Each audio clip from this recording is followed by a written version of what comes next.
신나는 동화여행, 재미있는 옛날 이야기. 머슴에게 빚을 진 선비. 글 읽기를 좋아하는 선비가 있었습니다. 어찌나 글 읽기를 좋아하는지 아침부터 저녁까지 글만 읽었어요. 논 한 마지기, 밭 한 떼기, 쌀 한 톨도 없는데 선비는 일할 생각은 않고 그저 글만 읽었습니다. 할 수 없이 부인이 삭바느질을 해서 그렁저렁 먹고 살았어요. 다른 집은 가을 거지가 한참이었지만 선비네는 거둘곡식이 없었죠. 그래서 늙으신 어머니와 어린 아들 셋은 하루 종일 쫄쫄 굶어야 했습니다. 보다 못한 부인이 선비에게 말했어요. 이러다가는 모두 굶어 죽겠어요. 남의 논에 가서 벼이삭이라도 잘 나오세요. 어떻게 남의 벼를? 선비가 주저주저하며 말했죠. 하지만 굶고 있는 어린 아들과 늙으신 어머니를 생각하니 눈물이 울컥 치밀었습니다. 선비는 결국 날이 어둑어둑해지자 밖으로 나갔어요. 그리고 논두렁에서 한참을 서성거렸죠. 날은 점점 깜깜해졌습니다. 선비는 또 한참을 머뭇머뭇거렸어요. 그때 동쪽 하늘에서 별 하나가 유난히 밝게 빛났습니다. 벌써 새벽이 된 것이었죠. 새별님, 새별님, 이 별을 베어가려고 합니다. 그렇게 할까요, 말까요? 선비가 큰 소리로 물었지만 샛별은 반짝거리기만 했어요. 남의 별을 베다니 안 되지. 선비가 샛별 대신 큰 소리로 대답했죠. 예, 저도 압니다. 선비가 다시 샛별을 보고 말했어요. 그렇게 선비는 터덜터덜 집으로 돌아왔습니다. 빈손으로 돌아온 선비에게 부인이 물었어요. 아니, 왜 빈손으로 오세요? 남의 것에는 손대지 말라고 하던걸. 누가요? 새별이 그러더군. 그래서 결심했지. 칡뿌리를 삶아 먹을지언정 남의 것엔 손대지 않겠다고 말이야. 선비는 칡뿌리를 캐러 산으로 올라갔습니다. 그날부터 선비네는 칡뿌리를 삶아 먹었어요. 어린 아들 셋은 그래도 배가 고프다고 울었죠. 칡뿌리도 다 떨어졌어요. 부인이 말했어요. 그런데 그날 저녁 누더기 옷을 입은 웬 더벅머리 총각이 찾아왔습니다. 갈 곳 없는 떠돌이입니다. 머슴살이라도 시켜주십시오. 우린 농사 지을 땅도 없고 먹을 것도 없는 집이니 딴 집을 알아보게. 힘없는 목소리로 선비가 말했어요. 제가 도와드릴 테니 제발 머슴살이를 시켜주십시오. 더벅머리 총각이 거듭 사정을 하자 선비는 할 수 없이 고개를 끄덕였습니다. 주인님, 일을 하셔야 합니다.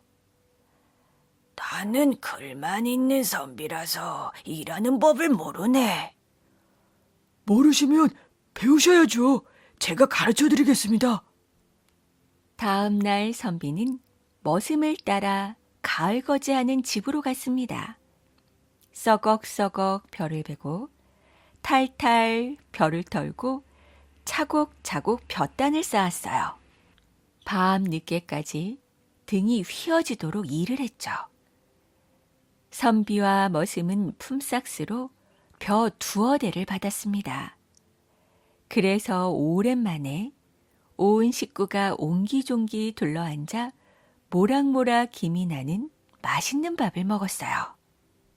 그렇게 시간이 흘러 어느덧 겨울이 되었죠. 선비는 머슴에게 새끼를 꼬는 법과 집신 삶는 법을 배웠습니다. 눈이 많이 온 날은 산으로 가서 토끼와 노루 사냥도 했어요. 선비는 점점 일하는 게 즐거워졌죠. 그렇게 이듬해 봄이 되었습니다. 주인님, 이제부터는 노는 땅을 일궈서 논밭을 만들어요. 그렇게 해서 선비는 머슴과 함께 여기저기 모쓰는 땅을 일구었어요. 씨를 뿌리고 거름을 주고 김을 매니 논에는 벼들이 넘실넘실 춤을 추고 밭에는 채소들이 쏙 고개를 내밀었습니다. 아이고, 풍년이 왔네. 풍년이 왔어. 선비는 덩실덩실 어깨춤을 추었습니다. 얼씨구 절씨구. 아내도 장단을 맞추었죠. 식구들의 얼굴이 보름달처럼 밝아졌어요. 이제 텅텅 비었던 곳간에는 먹을 것이 그득그득 찼죠. 그러던 어느 날 새벽이었습니다. 주인님, 이제 먹을 것은 더 이상 걱정하지 않게 됐으니 저는 그만 떠나겠습니다. 머슴이 꾸벅 인사를 한 거예요. 우리 식구를 살려주는 인인데 돈이라도 받아가야지. 선비가 섭섭해하면서 말했습니다. 저는 돈을 받을 형편이 못 됩니다. 머슴은 끝까지 손을 내저었어요. 지난해에 주인님이 벼이삭을 자르려고 하다가 그만두셨죠? 에? 아니, 그걸 어떻게? 선비가 깜짝 놀라며 물었어요. 제가 다 내려다 보았는걸요. 그럼 그 새별이 바로... 선비는 너무 놀라 입을 다물 수 없었습니다. 선비님의 그 마음이 참 아름다워서 제가 조금 도와드렸을 뿐입니다. 안녕히 계십시오. 그러더니 머슴은 훌쩍 연기처럼 사라져버렸어요. 어디로 갔지? 선비는 사방을 두리번거렸습니다. 아들 셋도 문 밖을 내다보았어요. 한참을 찾았지만 머슴은 보이지 않았어요. 선비는 문득 하늘을 올려다보았습니다. 가족들도 선비를 따라 하늘을 올려다보았어요. 동쪽 하늘에 샛별 하나가 유난히 반짝거렸습니다. 그 후에도 선비는 열심히 일을 해서 더욱더 부자가 되었어요. 낮에는 일하고 밤에는 글을 읽었죠. 선비네 집에는 항상 웃음이 떠나질 않았습니다. 새별님, 일하는 즐거움을 깨닫게 해주셔서 정말 고맙습니다. 선비는 샛별을 향해 넙죽 절을 했습니다. 샛별은 어느 때보다 반짝거렸답니다. 개구리의 빨간 구슬. 어느 산골에 가난한 농부가 살았어요. 어찌나 부지런하던지 온종일 논에서 살다시피 했죠. 그 해는 봄 가뭄이 심해서 논에 물을 대느라 더욱 바빴습니다. 하루는 농부가 논에 가는데 물이 마른 개울바닥에서 올챙이 한 마리가 팔짝팔짝 뛰고 있었어요. 아이고 저런, 개구리가 되기도 전에 죽으면 얼마나 억울할까. 농부는 올챙이를 손바닥으로 떠다가 논에 넣어줬습니다. 논에는 늘 물을 대니 죽을 일이 없었죠. 다음 날부터 농부는 논에 오자마자 올챙이부터 살폈어요. 올챙이가 꼬물꼬물 헤엄치는 게 여간 귀엽지 않았거든요. 올챙이는 하루가 다르게 쭉쭉 자라기 시작했습니다. 다리가 나오고 꼬리가 짧아지더니 개구리가 되었어요. 신기한 건 개구리가 농부를 알아보는 것 같았죠. 농부 발자국 소리가 나면 개골개골 노래를 불렀거든요. 그래서 농부도 개구리 노랫소리에 일이 고된 줄을 몰랐습니다. 하루는 동네 아이들이 논에서 개구리를 잡았어요. 이놈들 멋에 쓰려고 개구리를 잡아. 배가 고파서 구워 먹으려고요. 아휴, 개구리하고 이 보리개떡하고 바꾸자. 농부는 점심으로 싸온 보리개떡을 주고 개구리를 다시 살려주었어요. 다음 날도 여느 때처럼 개구리가 농부를 반기는데 그날따라 와글와글 시끄럽게 노래를 불러댔죠. 왜 그러나 하고 들여다봤더니 툭! 하얀 구슬을 입에 물고 있다가 툭 뱉어냈어요. 이게 웬 구슬이야? 농부는 구슬을 주어 호주머니 깊숙이 잘 넣어뒀습니다. 예쁜 딸내미 장난감으로 주려고 말이죠. 집에 와서 보니 호주머니가 울룩불룩했어요. 별일이다 싶어 꺼내보니 호주머니 속에서 하얀 쌀이 나오지 뭐예요. 참 신기한 일도 다 있네. 구슬이 요술을 부렸나? 하얀 구슬을 솥에 넣었더니 쌀이 한 솥, 독에 넣었더니 쌀이 한 독, 가마니에 넣었더니 쌀이 한 가마니가 되었어요. 농부는 신바람이 나서 덩실덩실 춤을 추었습니다. 발 없는 말이 천리를 간다고 그 소식이 사또의 귀에까지 들어갔습니다. 욕심쟁이 고을사또가 가만히 있을 리가 없었죠. 네 이놈, 구슬이 어디서 났는지 바른 대로 말하렸다. 논에 사는 개구리한테 얻었습니다. 그 개구리가 네 것이더냐? 개구리 목숨을 살려준 적은 있지만 어찌 제 것이라 하겠습니까? 본래 임자 없는 물건은 관아에 바치는 것이 법이니라. 어서 내놓도록 하여라. 사또는 억지를 부려 구슬을 빼앗아 버렸어요. 다음 날 농부가 논에 갔더니 개구리 노랫소리가 더 크게 들렸습니다. 이번에는 노란 구슬을 툭 뱉어냈죠. 얼른 주워가지고 호주머니에 넣어왔는데 호주머니에 노란 금돈이 가득 들어있는 거예요. 괴짝에 넣었더니 돈이 한 괴짝, 뒤주에 넣었더니 돈이 한 뒤주, 아무데나 넣어두면 돈이 가득가득 차서 산더미처럼 쌓였습니다. 농부는 그 금돈을 자기처럼 없이 살던 마을 사람들에게도 모두 나눠주었어요. 하지만 욕심쟁이 사또가 그 소문을 듣고 또 가만히 있을 리 없었죠.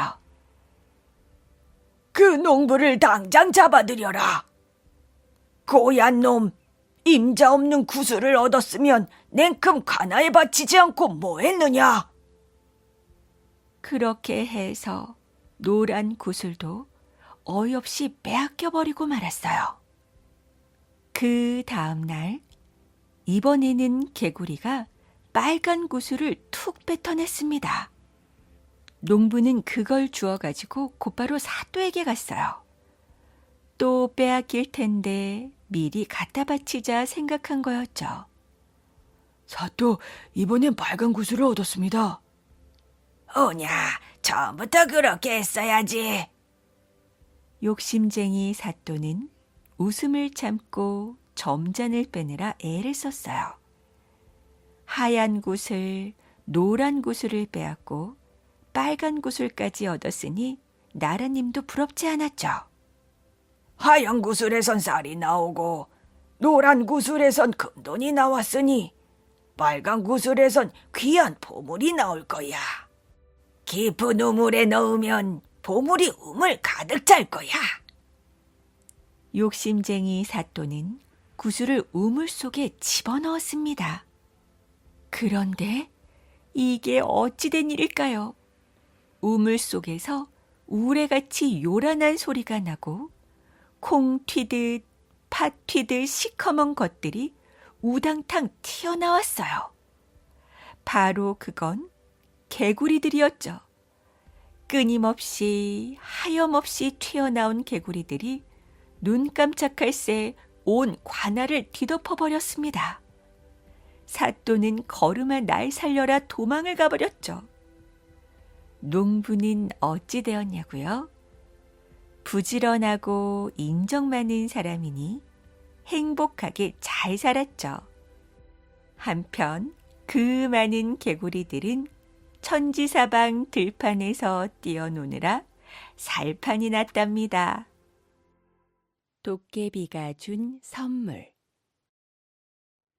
옛날 옛적에 한 총각이 살았습니다. 너무 착하다 보니 하는 짓이 어리숙해서 늘 웃음거리가 되었어요. 그러니 늙은 부모님은 자나깨나 걱정뿐이었죠. 아이고, 저렇게 미련해서야 우리가 죽고 나면 저 혼자 어떻게 살아갈꼬? 부모님은 생각다 못해 아들을 세상에 내보내기로 했어요. 얘야, 여기저기 다니다 보면 깨치는 수도 있다고 하니 세상 구경이나 좀 하고 오너라. 그렇게 해서 총각은 괴나리 보찜 하나 달랑 메고 집을 나서서 발길 닿는 대로 돌아다녔습니다. 하루는 산길을 걷다 보니 그만 날이 저물었어요. 한참을 헤매는데 저 멀리에 집 한 채가 보였죠. 총각은 아이고 살았다 하고 그 집으로 찾아갔습니다. 집 앞으로 천천히 다가가 보니 떡하니 집 앞에 커다란 게 버티고 서 있었어요. 자세히 살펴보니 그것은 바로 도깨비였죠. 그것도 암 도깨비였습니다. 바로 그 집이 도깨비 집이었던 거예요. 네가 올 줄 알고 기다리고 있었지. 오늘부터 한 해만 나랑 같이 살자. 총각은 겁이 났지만 뾰족한 수가 없어서 그냥 그러자고 했어요. 그날부터 총각은 도깨비하고 살았습니다. 밭도 메고 고기도 잡고 나무도 하면서 도깨비가 시키는 대로 부지런히 일했어요. 그러다 보니 어느새 한 해가 다 되었죠. 도깨비야, 이제 한 해가 지났으니까 우리 집에 가도 되지? 그래, 그동안 고생했으니 선물을 하나 줄게. 이건 쌀 나와라 하면 쌀이 나오는 보재기야. 도깨비가 보자기를 펼쳐놓고 쌀 나와라 하고 소리 지르니 정말로 하얀 쌀이 가득 생기지 않겠어요. 총각은 보자기를 가지고 집으로 떠났습니다. 그런데 얼마 안 가 날이 저물고 말았어요. 그래서 주막에서 하룻밤 묵기로 했죠. 주인어른, 이건 아주 귀한 보자기니 잘 맡아주십시오. 그런데 보자기를 펴놓고 쌀 나오라고 하면 안 됩니다. 주막 주인은 귀가 쫑긋했지만 시치미를 뚝 떼고 말했어요. 걱정 말거라. 나한테 맡겨놓고 푹 자거라. 그렇게 총각이 잠이 들자 주막 주인은 보자기를 펴놓고 말했어요. 쌀 나와라. 그랬더니 보자기 위에 쌀이 수북이 쌓이지 뭐예요. 주막 주인은 와락 욕심이 나서 다른 보자기와 슬쩍 바꿔치기 해버렸습니다. 이튿날 총각은 아무것도 모른 채 가짜 보자기를 가지고 집으로 갔어요. 아버지, 어머니 이것 좀 보세요. 제가 쌀이 나오는 신기한 보자기를 얻어왔어요. 총각은 자랑스레 보자기를 펴놓고는 소리쳤어요. 쌀 나와라! 그런데 웬걸 나오기는 뭐가 나오겠어요. 가짜 보자기인데 말이죠. 이런, 이 미련한 녀석아. 한 해 동안 세상 공부한 게 고작 이거냐? 아직 멀었다. 도로 나가서 더 배우고 오너라. 그렇게 총각은 그날로 쫓겨나고 말았습니다. 하지만 총각은 어디 갈 데가 없었어요. 그래서 다시 도깨비한테 갔죠. 올 줄 알았어. 그럼 나하고 한 해만 더 살자. 그렇게 해서 총각은 다시 도깨비하고 살게 되었습니다. 농사도 짓고 고기도 잡고 나무도 하면서 도깨비가 시키는 대로 부지런히 일했어요. 또 한 해가 지나자 도깨비는 총각한테 얼룩말 한 피를 주었습니다. 이 말은 금돈을 낳는 신기한 말이야. 도깨비가 손바닥으로 말 궁둥이를 툭툭 치니 세상에 똥구멍에서 금돈이 동그랑 동그랑 쏟아져 나왔습니다. 총각은 얼룩말을 끌고 집으로 떠났어요. 날이 저물어 전에 묵었던 주막을 다시 찾았죠. 총각은 주막 주인한테 말을 맡기면서 말했습니다. 귀한 말이니 절대로 궁둥이를 치지 마세요. 걱정 말고 푹 자거라. 총각이 잠이 들자 주막 주인은 마구간에 가서 말 궁둥이를 툭툭 쳐봤습니다. 그랬더니 똥구멍에서 금돈이 동그랑 동그랑 쏟아져 나왔어요. 주막 주인은 자신의 말과 또 바꿔치기를 했습니다. 총각은 그런 줄도 모르고 가짜 말을 끌고 집으로 갔어요. 제가 금돈을 낳는 말을 얻어왔어요. 총각은 자랑스레 말 궁둥이를 툭툭 쳤습니다. 그러자 말은 깜짝 놀라서 힝 하면서 금돈 대신 똥덩어리만 뚝뚝 떨어뜨리지 뭐예요. 아이고, 이 곰 같은 녀석. 아직도 깨치기는 멀었구나. 그렇게 총각은 또 집에서 쫓겨나고 말았어요. 총각은 풀이 잔뜩 죽어 또 도깨비한테 갔습니다. 내 그럴 줄 알았어. 나하고 한 해만 더 살자꾸나. 그렇게 해서 한 해가 또 지났어요. 이번에는 도깨비가 방망이를 하나 주었어요. 이건 때리라는 말은 누구 말이나 듣지만 그만두라는 말은 주인 말만 듣는 방망이야. 도움이 될 테니 가지고 가. 총각은 방망이를 가지고 집으로 떠났습니다. 가다가 또 날이 저물어 총각은 전에 묵었던 주막에 다시 들르게 되었어요. 총각은 주막 주인한테 방망이를 맡기면서 말했죠. 이 방망이 보고 내리라고 하면 큰일 납니다. 걱정 말고 푹 자거라. 주막 주인은 보물이 나오는 방망이라고 생각했죠. 그래서 총각이 잠이 들자마자 방망이를 내놓고 때려라 하고 소리쳤습니다. 그러자 방망이가 벌떡 서더니 주막 주인을 마구 두들겨 패지 뭐예요. 도망가면 쫓아와서 때리고 또 도망가면 쫓아와서 때리고 아이고 나 죽네. 사람 살려. 밖에서 들려오는 시끄러운 소리에 총각이 잠에서 깼어요. 아이고 내가 잘못했어. 훔친 보자기와 얼룩말을 다 내놓을 테니 제발 살려만 주시오. 주막 주인은 울상이 되어 싹싹 빌었습니다. 방망이야 그만 때려. 총각이 소리치자 방망이가 탁 멈추더니 픽 쓰러지고 말았어요. 그렇게 해서 총각은 보자기와 얼룩말을 도로 찾아 집으로 돌아갈 수 있었습니다. 좀 어리숙해도 부지런히 일한 덕에 얼룩말과 보자기를 얻어 장가도 가고 아이도 낳고 부모님을 모시고 오래오래 행복하게 잘 살았답니다. 말에게서 배운 부모님 은혜. 옛날 고구려 때 우리나라에는 고려장이라는 못된 풍습이 있었어요. 사람이 늙거나 병들면 산속 토굴에 갖다 버리는 풍습이었어요.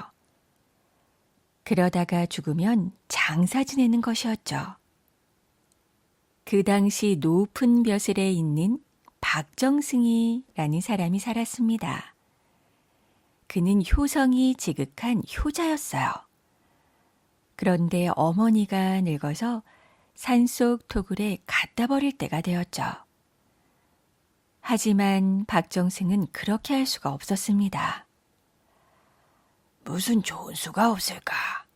아무리 나라 법이라도 어머니를 산에 갖다 버릴 수는 없는 일이야. 박정승은 한 가지 깨를 내었습니다. 아무도 모르게 어머니를 마루 밑에 숨겼어요. 나라의 높은 벼슬에 있는 네가 나라 법을 어겨서야 되겠냐? 아무 염려 마시고 여기 가만히 계세요. 아침 저녁으로 제가 꼭 문안 인사 드릴 테니까요. 그러던 어느 날 당나라에서 사신이 왔습니다.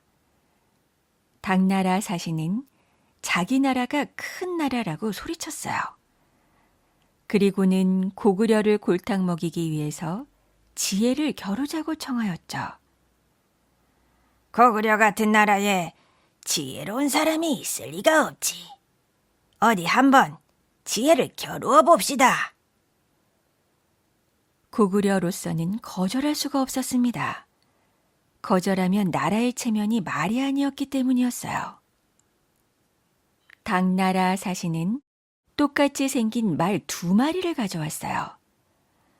자, 이 2마리 가운데 어느 것이 어미 말이고 어느 것이 새끼 말인지 어디 한번 구별해 내시오.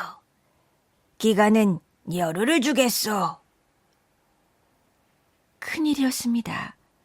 2마리는 크기도 모양도 아주 똑같았으니까요. 임금님은 큰 걱정에 사로잡혔어요. 누구든 이 문제를 풀면 큰 상을 내리겠소. 하지만 아무도 이 문제를 풀지 못하였습니다. 딱한 일이로다. 우리나라에는 이렇게도 지혜로운 사람이 없단 말인가. 신하들도 모두 걱정이 태산 같았습니다. 이 문제를 못 풀면 어찌 임금님 앞에서 얼굴을 들 수 있겠는가. 그렇게 당나라 사신과 약속한 날짜가 이틀 앞으로 다가왔습니다. 꼼짝없이 당나라 사신한테 망신을 당하게 되었구나. 임금님은 길게 탄식을 했어요. 한편 박정승의 근심 어린 얼굴을 보고 마루 밑에 어머니가 물었습니다. 얘야, 무슨 근심이라도 있느냐? 네 얼굴이 왜 그 모양이냐? 박정승은 당나라 사신이 내놓은 어려운 문제를 어머니한테 다 이야기하였습니다. 이야기를 다 듣고 나자 어머니는 빙그레 웃으셨어요.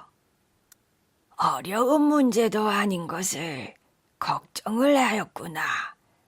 이렇게 하면 되느니라.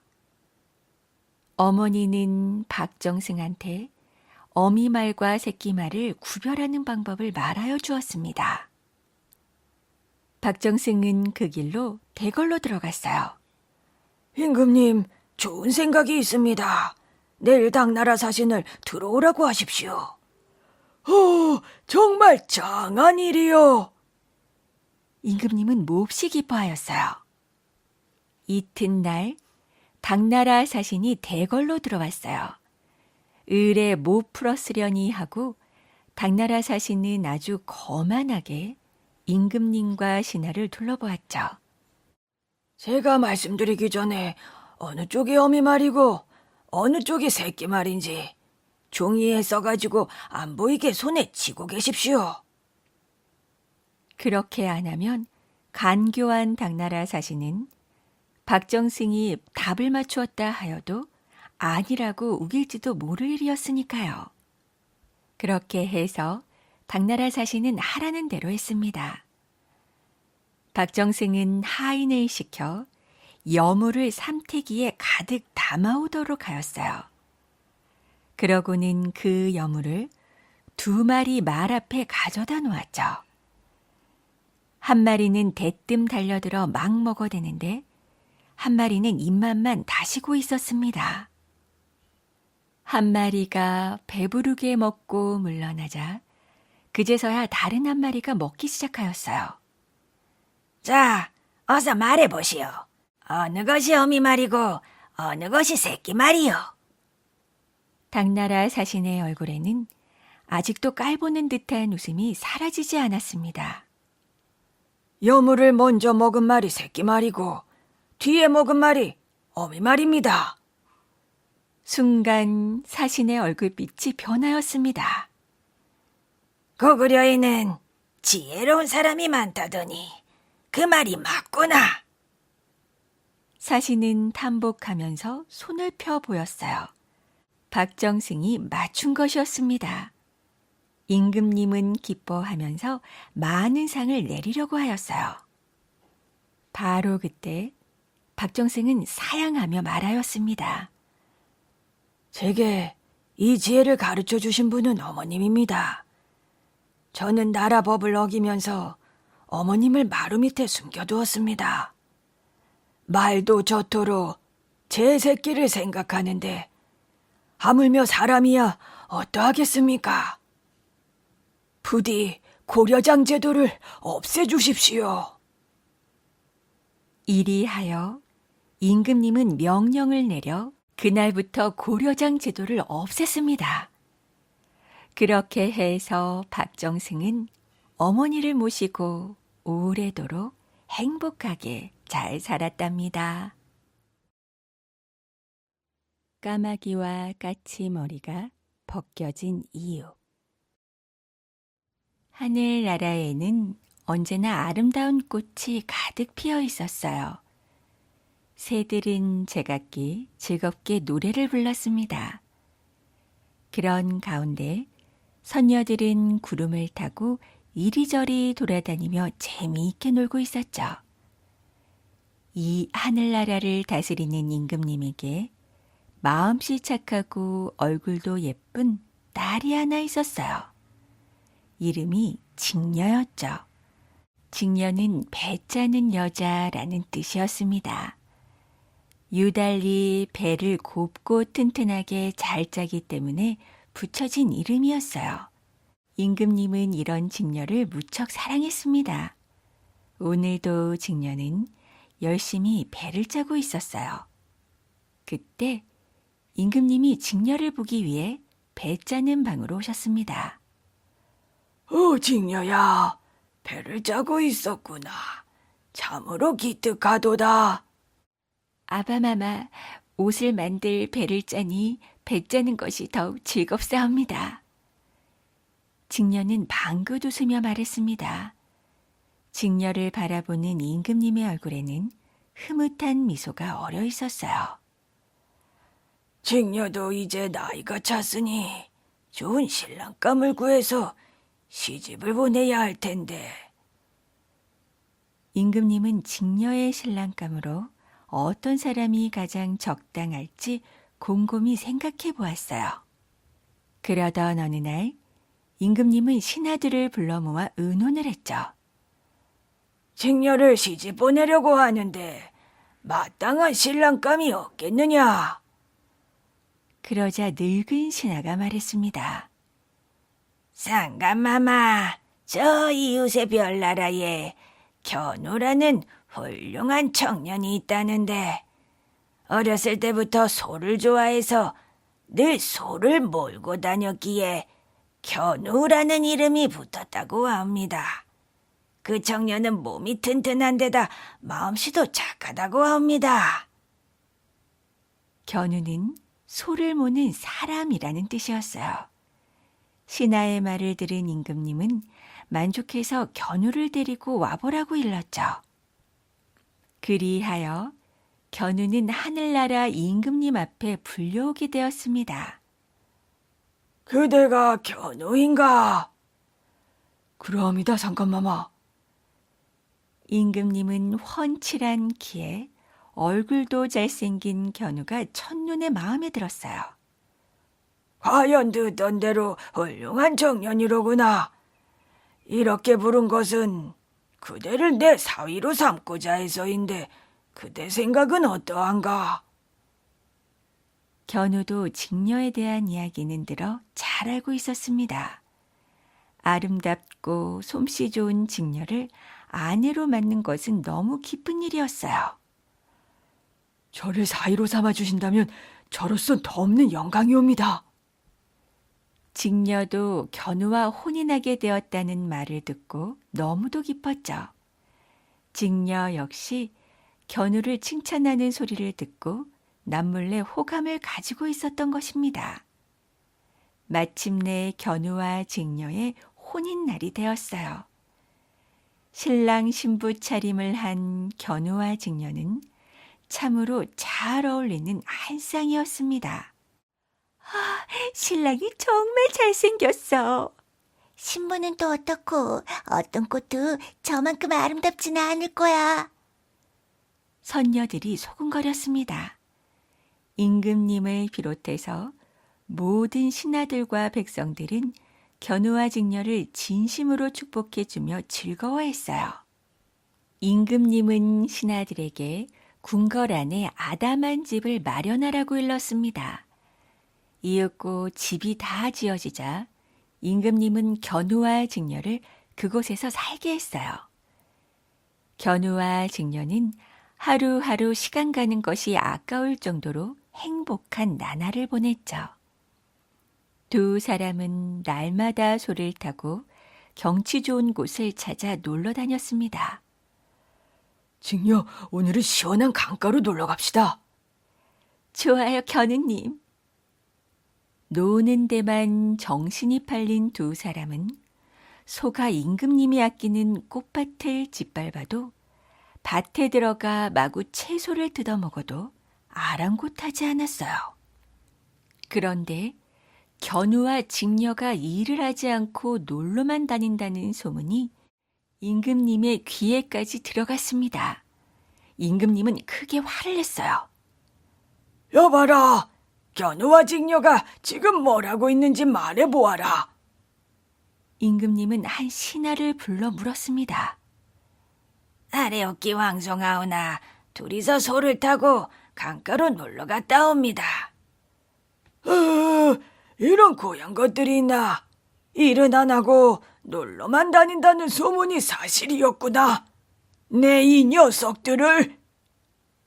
임금님은 화가 나서 어쩔 줄 몰랐습니다.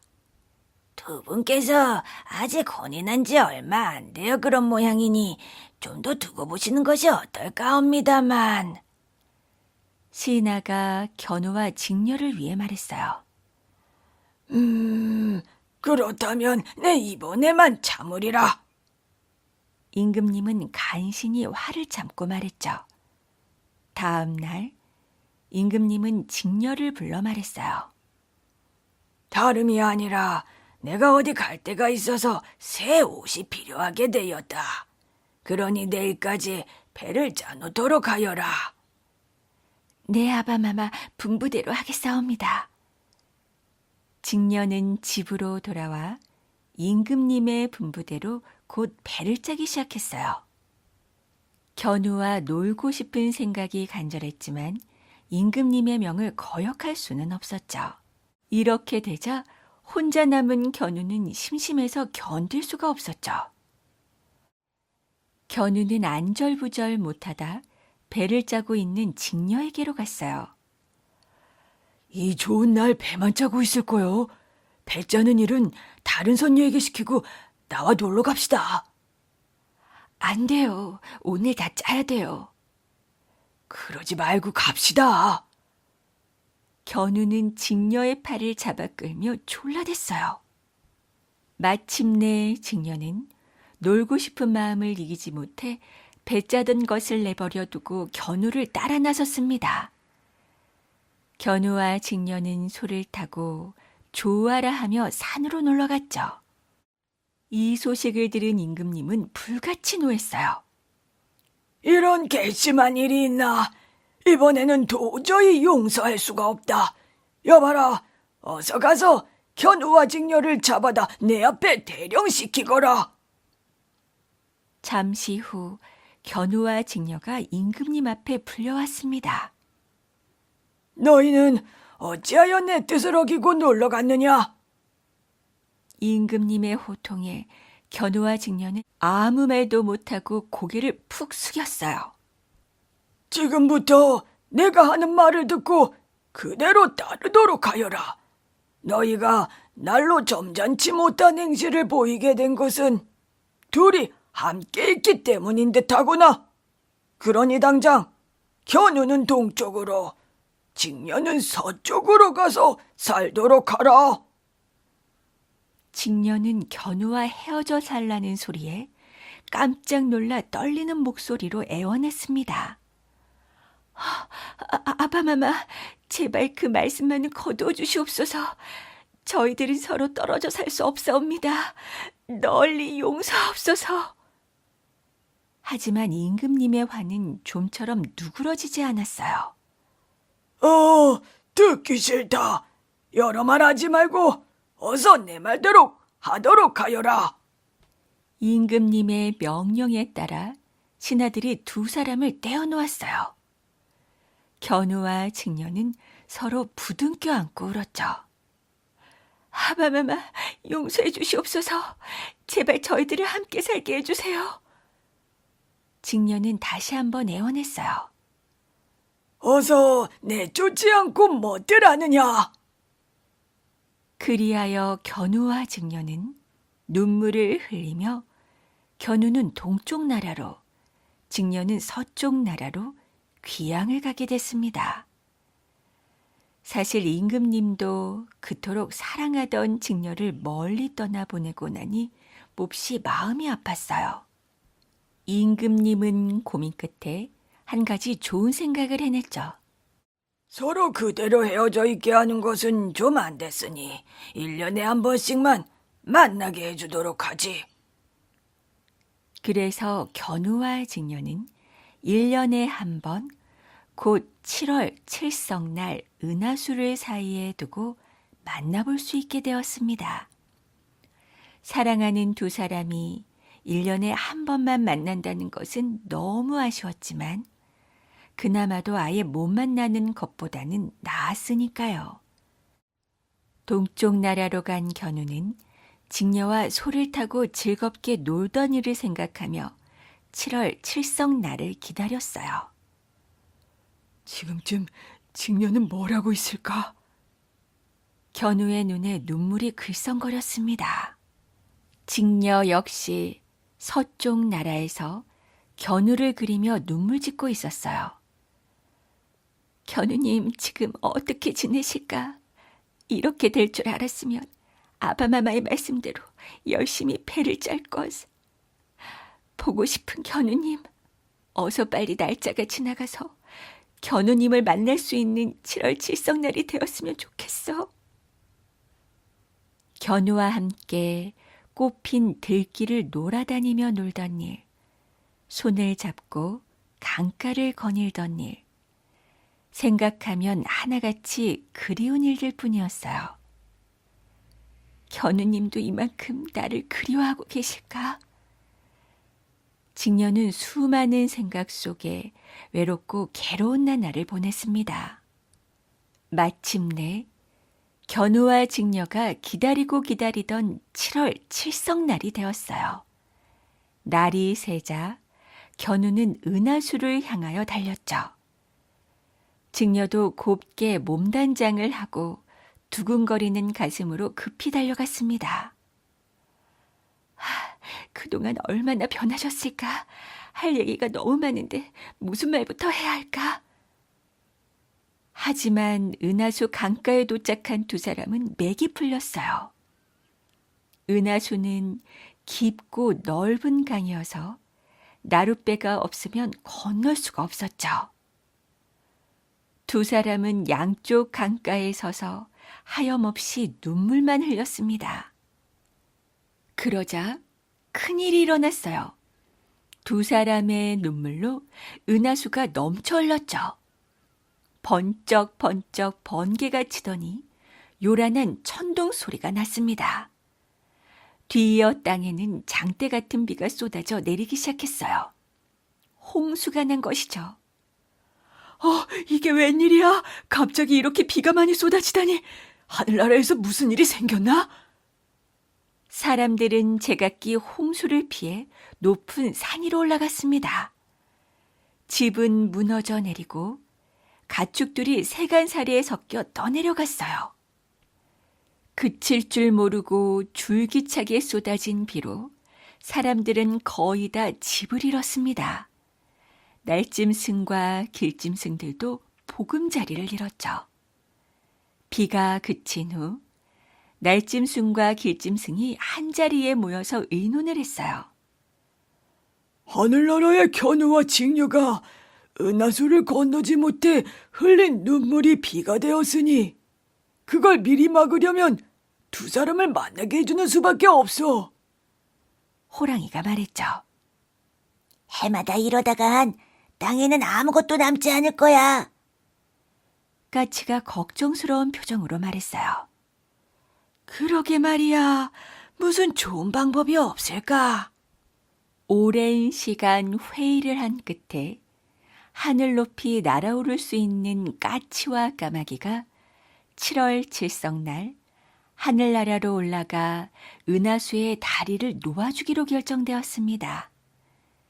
이듬해 7월 칠성날이 되자 이 세상의 모든 까치와 까마귀가 하늘나라로 올라갔어요. 웬 까치와 까마귀지? 저렇게 떼를 지어 어디로 가는 걸까? 지게를 지고 들에 나가던 농부가 놀란 얼굴로 하늘을 쳐다보았어요. 저 까치와 까마귀가 하늘나라로 올라가서 은하수의 다리를 놓아준다는군. 그래야 견우와 직녀가 만나 홍수가 안 날 거라고 말일세. 다른 농부가 말했죠. 이윽고 까치와 까마귀들은 은하수 강가에 이르렀어요. 자, 이제 어떻게 다리를 놓으면 좋을까? 글쎄, 이곳엔 나무도 돌도 없으니 어쩌지? 무슨 좋은 방법이 없을까? 새들은 고개를 갸웃거리며 의견을 짜냈습니다. 그 중에서 영리한 까치의 생각이 가장 그럴듯했죠. 우리 모두 날개로 어깨동무를 하고 은하수를 가로지르는 거야. 그러면 견우와 직녀는 우리의 머리와 등을 밟고 강을 건너서 서로 만날 수 있을 거라고. 그거 좋은 생각이다. 모두들 까치의 의견에 찬성했어요. 까치와 까마귀들은 날개와 날개를 서로 맞대어 강 이쪽 끝에서 저쪽 끝까지 긴 다리를 놓았습니다. 견우와 직녀는 오늘도 지난해와 마찬가지로 멀리서 얼굴만 바라보다 돌아설 생각을 하고 슬픈 마음으로 강가에 도착했어요. 이게 웬 다리지? 두 사람은 깜짝 놀랐습니다. 어서 우리 머리를 밟고 지나가세요. 까치와 까마귀들이 소리쳤어요. 우리를 위해 이렇게 멀리까지 날아와 다리를 놓아주다니 정말 고맙다. 견우와 직녀는 새들의 마음씨에 감동하였습니다. 드디어 새들의 등과 머리를 밟고 견우와 직녀가 만났어요. 두 사람은 얼싸안고 기쁨에 눈물을 흘렸죠. 직녀, 그동안 잘 있었소. 얼마나 보고 싶었는지 모른다오. 저도 견우님이 무척 보고 싶었어요. 이렇게 견우와 직녀가 쌓이고 쌓였던 그리움을 푸는 동안 까치와 까마귀들은 그들의 깊은 사랑에 감동했습니다. 두 사람이 기뻐하는 것을 보니까 조금도 힘이 안 들어. 맞아, 두 사람의 만남은 정말 아름다운 광경이야. 견우와 직녀는 7월 칠성날 단 하루 동안 까치와 까마귀들이 놓아준 달이 오작교 위에서 즐겁게 지냈어요. 그리고 다시 동쪽과 서쪽으로 각각 헤어져 갔죠. 그 후에도 까마귀와 까치들은 해마다 7월 7석 날이 되면 은하수에 다리를 놓아주러 하늘나라로 갔습니다. 물론 그 다음부터는 홍수가 나지 않았죠.